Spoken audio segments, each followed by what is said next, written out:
اعوذ باللہ من الشیطان الرجیم، بسم اللہ الرحمن الرحیم۔ اللہ اکبر، سبحان اللہ، الحمدللہ، استغفر اللہ، الصلاۃ والسلام علیک یا رسول اللہ صلی اللہ علیہ وآلہ وسلم۔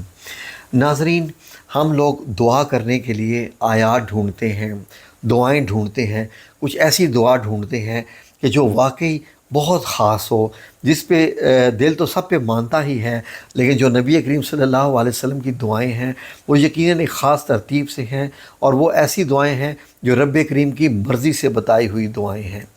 تو ناظرین، اللہ نے قرآن پاک میں فرما دیا کہ میرے صفاتی ناموں سے مانگا کرو، کیونکہ ان صفاتی ناموں میں اللہ رب العزت کی ایسی طاقت ہے کہ اللہ رب العزت نے سورہ الحشر کی آخری جو 3 آیات ہیں ان میں بتا دیا کہ رب اس قرآن میں اتنی طاقت ہے کہ اگر طاقت ہے، اثر ہے، جو بھی سمجھ لیجئے کہ اگر کسی پہاڑ پہ نازل کیا جاتا تو وہ خوف سے جھک کے پھٹ جاتا۔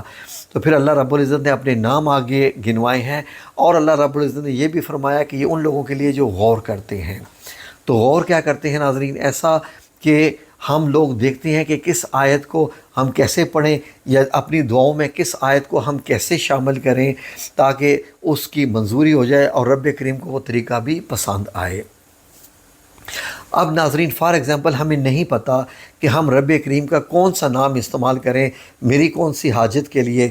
فار ایگزامپل میری حاجت ہے بہت زیادہ، مجھے بابرکت رزق چاہیے تاکہ میں اوپر والا ہاتھ بن جاؤں، نیچے والا لینے والا ہاتھ نہ بنوں، غریبوں مسکینوں کی بھی مدد کروں، اور میں پھر کسی بھی طریقے سے یتیموں کی بھی کفالت کروں، غریبوں کی بھی مختلف مدد کرتا رہوں۔ اس لیے اگر میں رزق مانگوں، نیت میری ٹھیک ہو، تو میں اللہ کا کون سا نام استعمال کروں کہ رب کریم مجھے عطا فرمائے۔ ٹھیک ہے، میں جانتا ہوں ذوالجلال والاکرام سے بھی اللہ رزق دیتا ہے، یا وہاب سے بھی رزق کی کشادگی آتی ہے، یا غنی یا مغنی، اس قسم کے ناموں سے بھی، جو اتنے پیارے پیارے نام ہیں رب کے، ان سے بھی رزق اور دولت ملتی ہے۔ ایک اور نام یا رازق بھی ہے، لیکن کیا میں صحیح نام پکار رہا ہوں؟ کیا اس نام کے پکارنے سے مجھے اللہ دے گا؟ یقیناً اللہ رب العزت دیتا ہے جس بھی نام سے پکارا جائے۔ لیکن میرے نبی کریم صلی اللہ علیہ وآلہ وسلم نے اس مسئلے کو حل کر دیا کہ آپ نے ایک ایسی دعا بتا دی کہ جس میں نبی کریم صلی اللہ علیہ وسلم نے اس دنیا سے لے کے، اس کائنات سے لے کے عرش بریں اور عرش تک ایسی تمام باتوں کو اکٹھا کر دیا کہ ابھی جب میں آپ کو دعا بتاؤں گا ترجمے کے ساتھ تو آپ خود حیران ہو جائیں گے کہ واقعی یہ بہت ہی خاص دعا ہے۔ تو ناظرین، جب آپ اس دعا سے رب کریم سے مانگیں گے تو انشاءاللہ دیکھیے گا کہ رب کریم آپ کو ایسا عطا کرے گا کہ آپ خود حیران ہو جائیں گے۔ معجزاتی دولت بھی انشاءاللہ، غیبی دولت بھی عطا کرے گا۔ یہ رزق، دولت، اولاد، یہ کیا کریں، آپ دنیا میں رہتے ہیں تو یہ تو پھر لوگ مانگتے ہی ہیں، لیکن سب سے پہلے ہم اللہ رب العزت سے رب کو ہی مانگتے ہیں کہ اے رب، ہمیں تو اپنی رضا عطا فرما، اپنی خوشی عطا فرما، ہم سے راضی ہو جا، اور ہمیں اپنے پیارے بندوں میں شامل کر لے۔ اور اس کے بعد تاکہ ہم کسی سے بھیک نہ مانگیں، کسی کے محتاج نہ ہوں، تو ہمیں اتنا رزق عطا فرما۔ یہ تو ہم لوگوں کی نیت ہوتی ہی ہے ناظرین، کیونکہ ہمارا وہ حساب تو ہوتا نہیں کہ الہاکم التکاثر حتی زرتم المقابر، کہ اللہ رب العزت کو یہ چیز بھی پسند نہیں ہے کہ دولت کٹھی کرنے والا دولت کٹھی کرتا رہے حتیٰ کہ قبروں میں جا پہنچے اور وہ استعمال نہ کرے۔ اس لیے یہ میں نے بتایا کہ ہم وہ رزق چاہتے ہیں جو کہ ہم لوگوں کو بانٹیں، مسکینوں میں بانٹیں، غریبوں میں بانٹیں، بیواؤں میں، یتیموں میں، ہر طریقے سے جو بھی ضرورت مند ہے اس کو ہم دیں، تاکہ ہم اوپر والا ہاتھ بن جائیں، ہم نیچے والا ہاتھ نہ بنیں۔ اوپر والا ہاتھ ہی عزت والا ہاتھ ہے ناظرین۔ تو اللہ رب العزت کے صفاتی ناموں کو کیسے ایک نبی پاک صلی اللہ علیہ وسلم نے ایک دعا ایسے بنائی کہ اس دعا کو اگر ہم 4 حصوں میں تقسیم کریں تو رسول اللہ نے وہ چاروں استعمال کر لیے، کہ وہ چاروں ذرائع استعمال کر لیے، کل علم بھی استعمال کر لیا اللہ کا۔ اب آپ بھی حیران ہو رہے ہوں گے کہ وہ کیسی دعا ہے کہ نبی پاک صلی اللہ علیہ وسلم نے اتنا زبردست فرمایا کہ ایسا کہ اس دعا کے بعد تو کوئی اور دعا کی گنجائش بھی نہیں رہتی، لیکن پھر بھی دعائیں تو خیر مانگنی ہی ہوتی ہیں۔ کہ نبی پاک صلی اللہ علیہ وسلم نے یہ مانگا کہ سنیے، پہلے اس دعا کا ترجمہ سن لیجئے، پھر میں آپ کو عربی میں دکھاتا ہوں، اور پھر میں اس کا وظیفہ بھی بتاؤں گا کہ آپ نے اس دعا کو کیسے کرنا ہے۔ غور سے سنیے ذرا کہ فار ایگزامپل جیسے مجھے نہیں پتہ کہ میں یا حیو یا قیوم سے مانگوں، یا ذوالجلال والاکرام سے، یا رزاق سے مانگوں، یا غفار سے مانگوں، یا استغفار سے مانگوں، یا کس نام سے مانگوں، کوئی نہ کوئی تو اللہ کا ایسا نام ہوگا کہ جس کو اللہ نہیں ڈالتا ہوگا۔ یقیناً کوئی نہ کوئی تو رب نے اپنے لیے ایسا نام رکھا ہوگا جس کو وہ کسی حالت میں نہیں ڈالتا ہوگا، اور اس سے وہ ضرور دیتا ہوگا۔ لوگوں نے اس کو اسم اعظم کہنا شروع کر دیا۔ اب اسم اعظم کیا ہے یہ بھی تو مجھے نہیں پتہ، کوئی کنفرم بھی تو نہیں ہے۔ گو کہ فرما دیا گیا ہے کہ قرآن پاک کی 3 صورتوں میں اس کو تلاش کرو، تو بعض لوگ اس کو یا حیو یا قیوم بھی کہتے ہیں۔ چلیں فار ایگزامپل یہ ہے بھی ہے، یہ نہیں بھی ہے، لیکن ہم کیوں نہ اللہ ہی سے کہیں؟ تو نبی پاک صلی اللہ علیہ وسلم نے وہ 4 آپشن استعمال کیے۔ کون کون سے؟ سنیے۔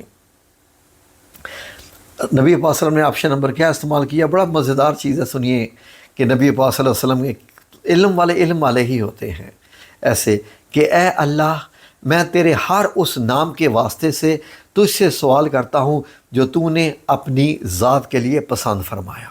چلیے، اب اللہ نے اپنی ذات کے لیے کون سا نام پسند کیا ہوا ہے ہمیں کیا پتہ، لیکن نبی کریم صلی اللہ علیہ وسلم نے کہہ دیا کہ ٹھیک ہے، میں اس نام سے مانگتا ہوں جو تو نے اپنی ذات کے لیے پسند فرمایا ہے، خواہ وہ رحمان ہے، رحیم ہے، جو بھی ہے وہ تو جانتا ہے۔ یہ پہلی دیکھیں کنڈیشن نبی پاک صلی اللہ علیہ وسلم نے یہ آپشن لگا دیے کہ چلیں ٹھیک ہے یہ۔ دوسرا نبی پاک صلی اللہ علیہ وسلم نے ایک اور چیز ایڈ کی، کیا خوبصورت ایڈ کی، جو تو نے اپنی ذات کے لیے پسند فرمایا ہو یا اپنی کتاب میں نازل فرمایا ہو، یا اپنی کتاب میں نازل فرمایا ہو۔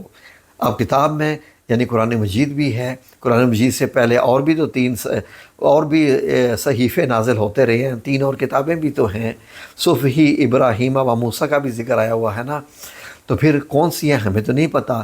چلے ہم نے کہہ دیا کہ وہ نام تو نے ان کتابوں میں یا کسی کتاب میں نازل فرمایا ہے۔ اب دوسرا آپشن بھی ہم نے استعمال کر لیا۔ تیسرا آپشن نبی پاک صلی اللہ علیہ وسلم نے کیا فرمایا؟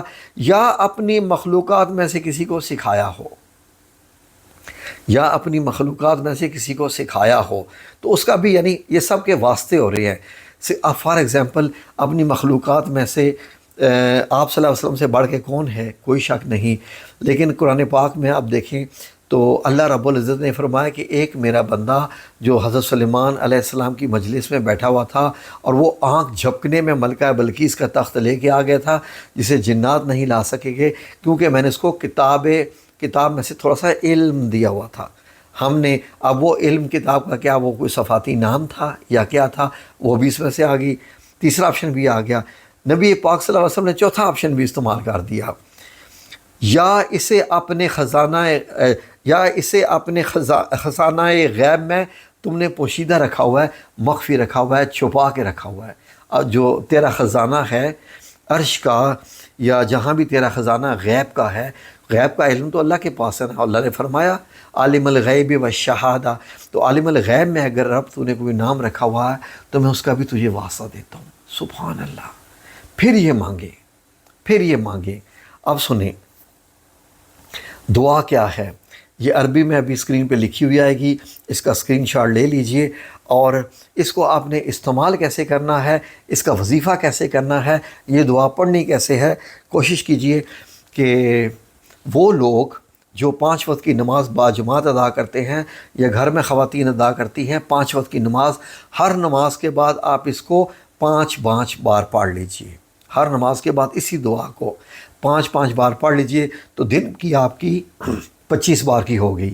اور آپ کو معلوم ہے کہ نماز پڑھنے کے بعد معاملہ ہی کچھ اور ہوتا ہے کہ بندے نے اللہ رب العزت کے سامنے جھکا ہوتا ہے، باوضو ہوتا ہے، اور سر بھی جھکا کے اٹھا ہوتا ہے، تو اس کے بعد ظاہر ہے کہ ایک کنیکشن تو بنا ہوتا ہے خاص، تو اس وقت اس کا اثر بڑا خاص ہوگا۔ اب وہ بندے جو اس دعا کو پڑھنا چاہیں صبح شام، وہ کیا کریں؟ ان سے میری گزارش ہے کہ وہ اس کو 31 بار صبح اور شام کو پڑھ لیں۔ 31 بار صبح، 31 بار شام پڑھ لیں، اگر ایسا وظیفہ استعمال کرنا چاہتے ہیں۔ یعنی جب صبح اٹھیں، اپنے اذکار وغیرہ سے فارغ ہو جائیں، تو اول آخر درود و پاک تو مسٹ ہوتا ہے، میں بتاؤں نہ بتاؤں، 3 بار 7 بار 11 بار آپ کی مرضی ہے۔ درود پاک 3 بار 7 بار 11 بار، کیونکہ بتانے والے نبی پاک صلی اللہ علیہ وسلم ہیں، ان پہ درود پڑھ کے جب یہ دعا مانگیں گے تو اس کا اثر کچھ اور ہی ہوگا۔ 3 بار 7 بار 11 بار، پڑھنے کے بعد آپ 31 بار صبح اور شام کو سونے سے بھی پہلے 31 بار پڑھ لیں تو آپ کے درود پاک بھی ہو جائیں گے کافی، اس کا بھی آپ کا وظیفہ ہو جائے گا اور اس دعا کا بھی ہو جائے گا۔ تو انشاءاللہ باذن اللہ تعالیٰ میری اللہ سے دعا ہے کہ اے رب کریم، ہم وسیلے ڈھونڈتے ہیں، ہم دعائیں ڈھونڈتے ہیں، ہم اذکار ڈھونڈتے ہیں کہ جن سے جب ہم مانگیں تو ہمیں ضرور عطا کرے۔ تو اے رب کریم، ہم یہ دعا تیری خدمت میں پیش کرتے ہیں، تو اسے عطا فرما دے، تو اس سے ہمیں وہ عطا فرما دے جو ہم تو اس سے جس چیز کی بھیک مانگتے ہیں۔ آمین یا رب العالمین برحمتک یا ارحم الراحمین۔